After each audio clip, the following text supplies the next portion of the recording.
Welcome back to another episode of Mike Reads. Tonight we'll be continuing in our series in Henry Hazlitt's Economics in One Lesson with our read in Chapter 9, which is Disbanding Troops and Bureaucrats. As mentioned previously throughout this series is being done as a parallel read with Thomas Sowell's Economic Facts and Fallacies. So I'll put a link to that series in this video's description so you can follow along with that as well. As I've also mentioned in this series, we will be doing an analysis and review at the end of each of these reads. So I'll put a timestamp in this video's description so you guys can jump straight to the analysis and review if that's what you would prefer to do. So in tonight's read, before we get started, the read is actually very short, but Hazlitt does break this up into two sections. He's only broken these up numerically. So there's just a part 1 and a part 2. But he doesn't actually give a heading for part 1, so I'm going to have to just insert that so that this read makes a little bit more sense as we go. So forgive me, folks, as I insert that into there. So without further ado, let's dive right on into tonight's read, which is Chapter 10, Disbanding Troops and Bureaucrats. When, after every great war, it is proposed to demobilize the armed forces, there is always a great fear that there will not be enough jobs for these forces, and that in consequence they will be unemployed. It is true that when millions of men are suddenly released, it may require time for private industry to reabsorb them, though what has been chiefly remarkable in the past has been the speed, rather than the slowness, with which this was accomplished. The fears of unemployment arise because people look at only one side of the process. They see soldiers being turned loose on the labor market. Where is the quote-unquote purchasing power going to come from to employ them?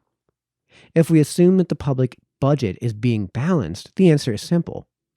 The government will cease to support the soldiers, but the taxpayers will be allowed to retain the funds that were previously taken from them in order to support the soldiers. And the taxpayers will then have additional funds to buy additional goods. Civilian demand, in other words, will be increased and will give employment to the added labor force represented by the former soldiers.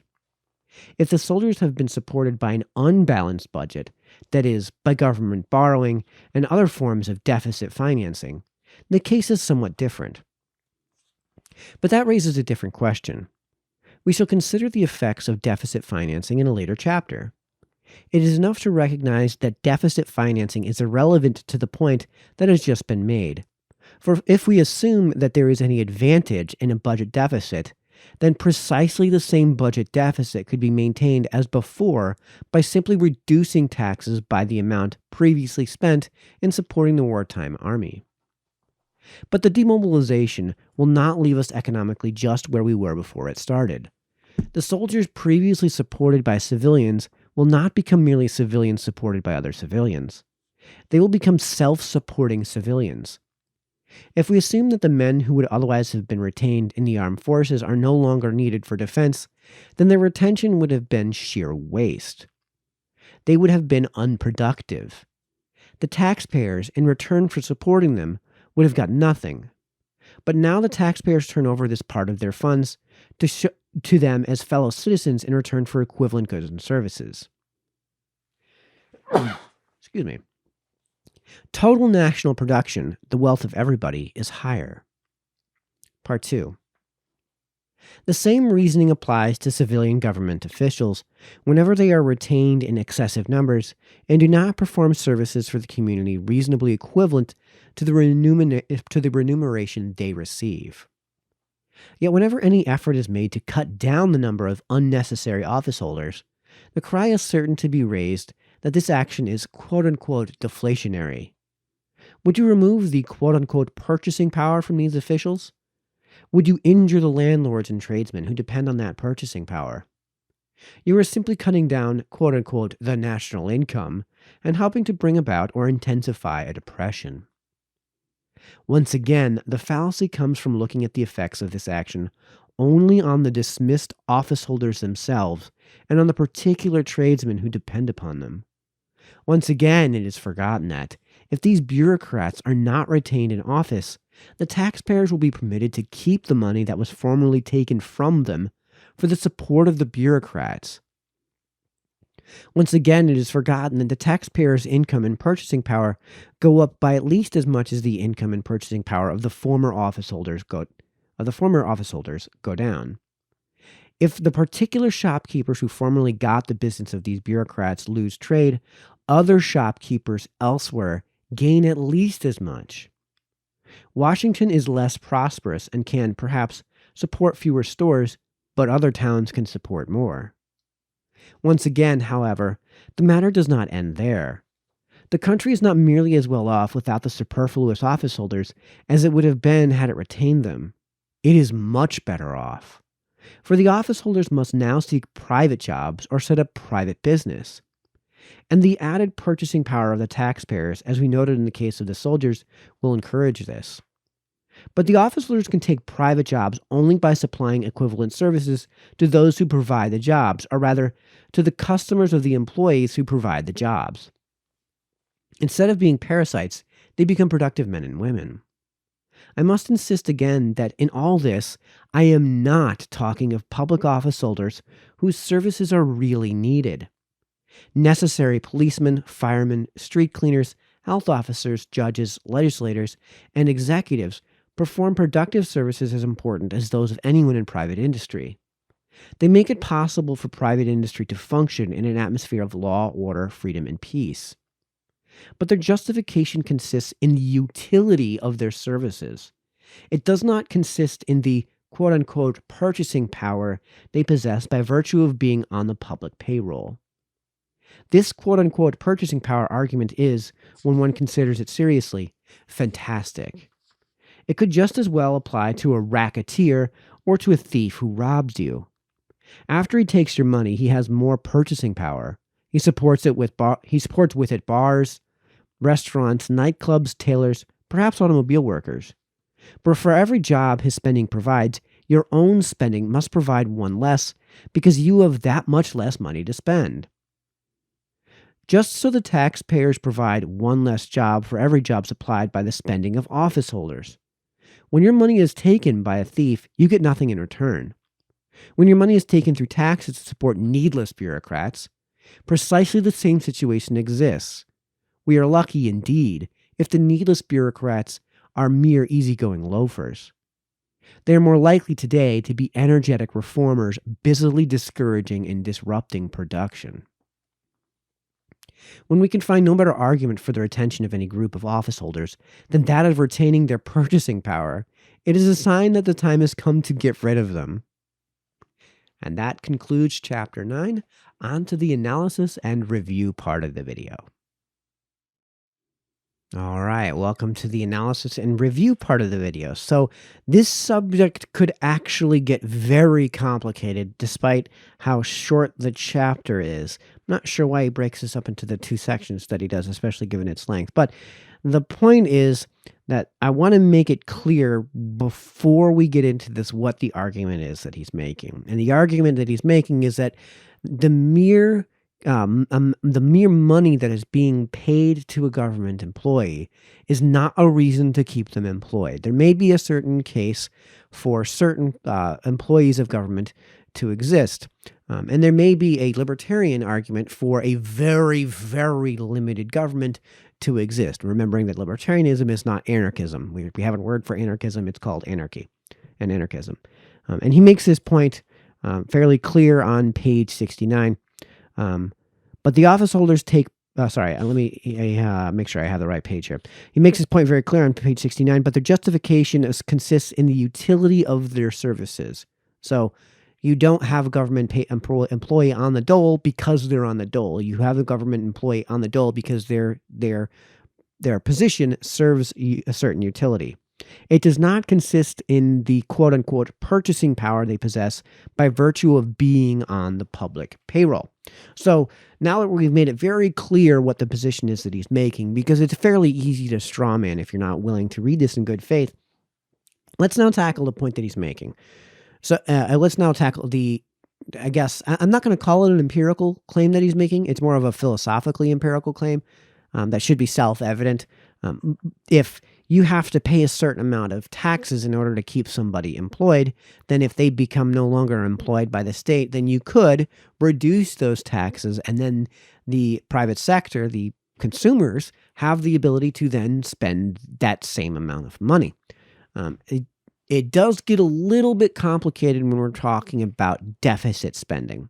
So he talks about balanced budget spending. We haven't had a balanced budget in this country in a very, very long time. And I don't mean the amount we spent from one year to the next didn't increase. I'm talking about the amount coming in was equal to equal to or more than the amount going out. We haven't had that in a very, very long time in this country. But the reason this gets complicated is because deficit spending on these positions winds up getting paid for through investment. So if you have investments, that the value of that investment is going to be deflated over time. And what you wind up experiencing as a result of that in market terms is an inflationary effect. So the price of basically everything goes up. That can get kind of complicated, but the argument that he makes briefly here is kind of self-evidently true, which is that if you hadn't been employing them in the first place, if the deficit spending was good with your employment, then the deficit spending would be good anyways, which means that get rid of the employee and then just continue on with the deficit spending and reduce the tax rate. So you wind up having less in taxes that you wind up paying. So that's kind of only a part of the picture to be talked about when it comes to deficit spending for these positions.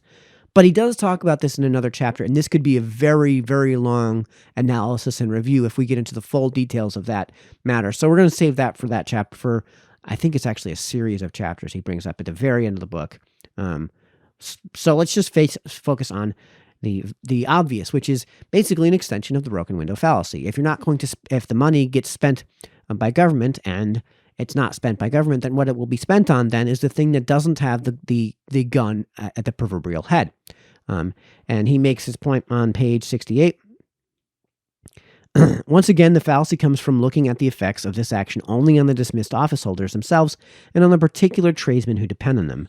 Once again, it is forgotten that if these bureaucrats are not retained in office, the taxpayers will be permitted to keep the money that was formerly taken from them for the support of the bureaucrats. So that means that you now have that money to spend, in which case, as that money gets circulated, because you have excess supply of money, then there is going to be reason for you to spend that money on certain things. And as the demand for those certain things goes up, then the demand for the production of those certain things goes up. The demand for labor goes up. Those jobs basically get recycled right into the economy. Now, some of you are going to say that a lot of that taxation comes from rich people who are just going to invest that into savings, and then the money disappears. Well, that's not true either. If the money goes into an investment, then at some point, what you've done is if you flooded the market with investment, then that money gets returned through risk.